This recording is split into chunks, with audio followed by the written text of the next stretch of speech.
Lahore solid west company में बेज़ाब्तियों का मामला। वज़ीर सनत में असलम इकबाल का वज़ीर आला पंजाब को खत, जबकि खत में बेज़ाब्तियों के बारे में अहम इंकशाफात हुए हैं। करोड़ों की बेज़ाब्तियों का केस नैब को भेजने की सिफारिश की गई है। लाहौर सॉलिड वेस्ट मैनेजमेंट में 5000 से जायद घोस्ट मुलाजमीन का इंकशाफ हुआ है।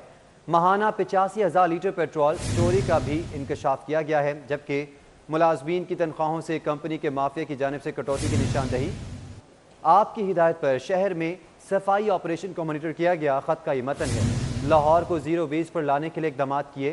खत के मतन में ये भी लिखा गया, जबकि कंपनी का बजट सालाना 14 अरब से 7 अरब पर लाने का प्लान मुरतब किया गया है, जबकि कंपनी को आउटसोर्स करने का मंसूबा कभी जेर गौर नहीं आया। घोस्ट मुलाजमीन और पेट्रोल चोरी पर चेयरमैन खामोश क्यों रहे? खत का ये मतन है। इस तमाम तर मामले के हवाले से आपको अपडेट कर रहे हैं। घोस्ट मुलाजमीन और पेट्रोल चोरी पर चेयरमैन खामोश क्यों रहे? खत का ये मतन है और ये सवाल उठाया गया है। लाहौर सॉलिड वेस्ट कंपनी में बेज़ाब्तियों का मामला है। इस पर हमें ज्वाइन किया है कज़ाफ़ी भट्ट ने। कज़ाफ़ी भट्ट ये बताएगा कि इतने सारे घोस्ट मुलाजमीन और फिर ये पेट्रोल चोरी, पेट्रोल कहाँ जाता रहा? देखिए, पेट्रोल जो है लाजमी बात है कि उसके जो पैसे हैं वो कंपनी के जो बड़े हैं उन्हीं के दरमियान जाता होगा। और जो खत है वजीर सनत की जानिब से लिखा गया, उसके अंदर ये बताया गया है कि 85,000 लीटर पेट्रोल जो है वो चोरी किया जाता रहा है। और ऑडिट रिपोर्ट के अंदर ये तमाम चीजें वाज़े तौर पर सामने आई। जो वेस्ट मैनेजमेंट कंपनी के इस वक्त एमडी हैं, उनके नॉलेज में भी ये तमाम चीजें मौजूद हैं, लेकिन इसके ऊपर ऑडिट रिपोर्ट के ऊपर जो है वो किसी किस्म की कोई कार्रवाई नहीं की गई। जो चेयरमैन LWMC है अमजद नून, वो 2020 से अपनी नशिस्त पर काम कर रहे हैं, लेकिन 6 माह के अंदर उन्होंने कुछ भी नहीं किया सिवाय इसके कि जो कंपनी माफिया के खिलाफ जो है वो कोई इकदाम उठाते हैं। ऑडिट रिपोर्ट के अंदर जिन चीजों के बारे में बताया गया, उन्होंने इस रिपोर्ट की निशानदही के बावजूद किसी किस्म की कोई कार्रवाई नहीं की, बल्कि उल्टा सिर्फ इल्जाम तराशी ही वो करते रहे हैं।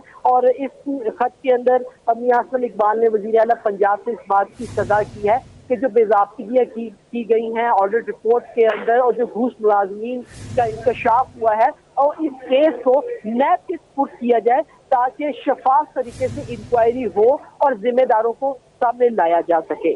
जिम्मेदारों को सामने लाया जा सके। कज़ाफ़ी भट्ट, आपका बहुत शुक्रिया।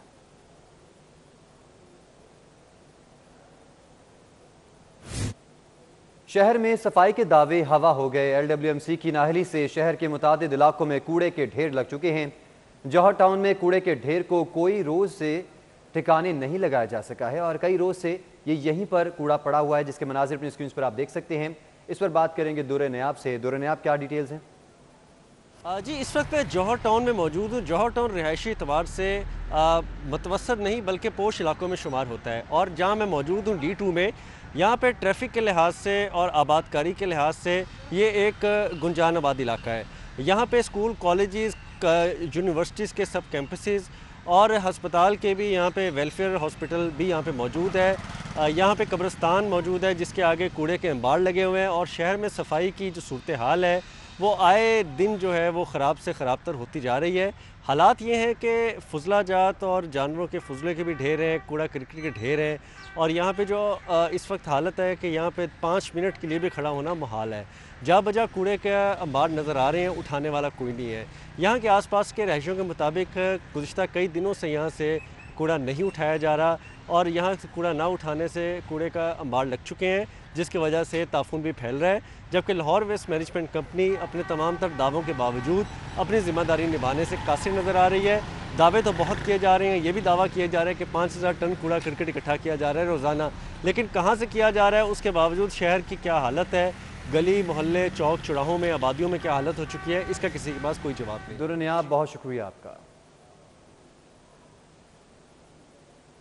स्पीकर पंजाब असम्बली परवेज़ इलाही के घर के सामने कूड़े के अंबार से शहरियों का जीना मुहाल हो गया। इलाके में गंदगी और गलाजत के ढेर लगे हुए हैं और शहर भर में कूड़ा उठाने का निज़ाम दरहम बरहम होने का शिकार है। LWMC और ज़िला इंतज़ामिया ने इस मामले पर चुप साध ली है। इस हवाले से आपको अपडेट करें कि स्पीकर पंजाब असम्बली परवेज़ इलाही के घर के सामने कूड़े के अंबार लग गए हैं। इस पर बात करेंगे अजमत ऐवान से। जी अजमत। जी बिल्कुल, शहर भर में जो कूड़े के मसाइल हैं वो कम होने की बजाय दिन ब दिन बढ़ते जा रहे हैं। फिल वक्त मैं मौजूद हूँ स्पीकर पर भरे हुए कचरा दान है। अगर मेरे कैमरामैन दिखा भी सकें कि किस तरह जगह जगह कचरे के अंबार लगे हुए हैं, इलाके में गंदगी और गलाजत के ढेर लगे हुए हैं और भरे हुए कचरा दानों की वजह से ताफुन फैल रहा है। जो एक तरफ वबाई इमराज फैलने का खदशा है तो दूसरी जानब ताफुन से जो मुकामी लोग हैं उनकी ज़िंदगी अजीरन हो गई है। और हैरानकुन तौर पर ज़िला इंतज़ामिया और LWMC ने इस मामले पर मुतहरिक होने की बजाय बेबस दिखाई दे रहे हैं। हमारे साथ यहाँ पर इलाका मकीन भी मौजूद है, हम उनसे भी जानने की कोशिश करते हैं। ये बताइएगा, ये कूड़ा कब से पड़ा हुआ और क्या मसाइल पेश आ रहे हैं? जी अस्सलाम वालेकुम। ये कूड़ा तकरीबन 1.5-2 माह हो गए यहाँ पड़ा हुआ है, जिसकी वजह से कोरोना भी फैल रहा है और मसाइल के गढ़ हैं। मुतरक काफ़ी दफ़ा जो है LWMC को और पंजाब गवर्नमेंट को कहा है, लेकिन कोई भी जो है ना इसका हल नज़र नहीं आ रहा और ये जो है ना दिन ब दिन हालत जो है ना अबतर होती जा रही है। जी बिल्कुल, इनका यही कहना था कि ज़िले इंतज़ामिया और LWMC से 12 दफ़ा रब्ता किया गया मगर सुनवाई ना हो सकी। और उनका यही मुतालबा है कि इस कूड़े को जल्द से जल्द उठाया जा सके ताकि वो सुख का सांस ले सकें। जी अज़मत ऐवान, बहुत शुक्रिया आपका।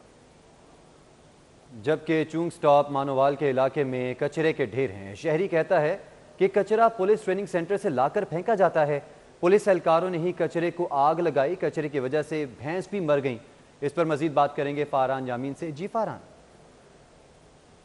जी बिल्कुल, चूंग स्टॉप मानोवाल के इलाके में मौजूद हूँ। शहर के दीगर मकामात की तरह यहाँ भी कचरे के अंबार लगे हुए हैं। न सिर्फ कचरे के अंबार लगे हुए हैं, जब कचरा उठाया नहीं जाएगा तो यकीनी तौर पर उसको डिस्पोज ऑफ करने के लिए कोई दूसरा दीगर तरीका भी इस्तेमाल किया जाएगा। मेरे कब में देख सकते हैं कि इस कचरे को जो कि यहाँ अंबार लगा हुआ है, जहाँ तादे नगा कचरा नज़र आ रहा है, उस कचरे को आग लगा दी गई है। दो ना सिर्फ धुएँ की वजह से स्मोक का बाइस बन रही है क्योंकि शहर के अंदर कचरों को आग लगाने पर पाबंदी है, लेकिन यहाँ पर आग लगाई हुई है। मेरे साथ शहरी मौजूद है, कोशिश करेंगे कि उससे बातचीत करें और मैं अपने कैमरामैन को कहूँगा मनाजिर भी साथ के साथ दिखाता रहे। चाचा बताइएगा, कूड़ा कौन सुट देते हैं? सारे इत्थे अनवर है, मुंडा पुलिस वाला है, वो पुलिस जी मुलाजम है, उन्होंने ट्रैला ट्रैक्टर है, वो लिया के सड़ते हैं। उन्होंने बड़ी वेरा मना कित्थों लैकर आते हैं? सेंटर चों, पुलिस सेंटर चों, ए नाल सेंटर है। उनके अगे हथ भी जोड़े ने, साडे जानवर बीमार होंदे ने, ना सट्टिया कर। वो आंदा मैं अग ला देना, तेनू की तकलीफ है। उन्हें मेरे मूँह ते चाटां भी मारियां 2-3 वेरा। अच्छा दसो, ये कूड़ा कित्थों आंदा है? सेंटर पुलिस सेंटर चों आंदा है, पुलिस सेंटर चों आंदा है। जी बिल्कुल, ये पुलिस सेंटर का ये जो शहरी है वो कह रहे हैं कि कूड़ा है और इसे उन्हीं की जानिब से, जो पुलिस के एक एहलकार है उसकी जानिब से आग लगाई जाती है। जानवर है जो कि इसी कचरे को खा भी रहे हैं और ना बीमार भी हो रहे हैं। ना सिर्फ माहौलियाती आलूदगी का ये बाइस बन रहे हैं क्योंकि धुआं यहाँ से उठ रहा है, जिसकी वजह से सांस लेना भी यहाँ पर महाल हुआ हुआ है। शहरों के लिए मुश्किलात है, जबकि महकमा माहौलियात की जानिब से जो शहर में कचरा है उसके ऊपर और जो आग लगाना है उसके ऊपर पाबंदी लगाई गई है क्योंकि जब कचरे को आग लगाई जाती है उससे धुआं उठता है, माहौलियाती आलूदगी का बाइस बनता है और स्मोक का जो खदशा पैदा होता है जो शहरियों के लिए मुज़र सेहत है। लेकिन इन तमाम जो कोड ऑफ कंडक्ट है जो कि मौके मालूमात की जानिब से जारी की गई, उसकी खिलाफ वर्जी यहाँ पर देखने में न सिर्फ कचरा जमा है बल्कि उसको आग भी लगा दी गई है और इस आग से जो उठने वाला धुआं है वो इस वक्त माहौलियाती आलूदगी का बाइस है। फारान जामीन, बहुत शुक्रिया आपका।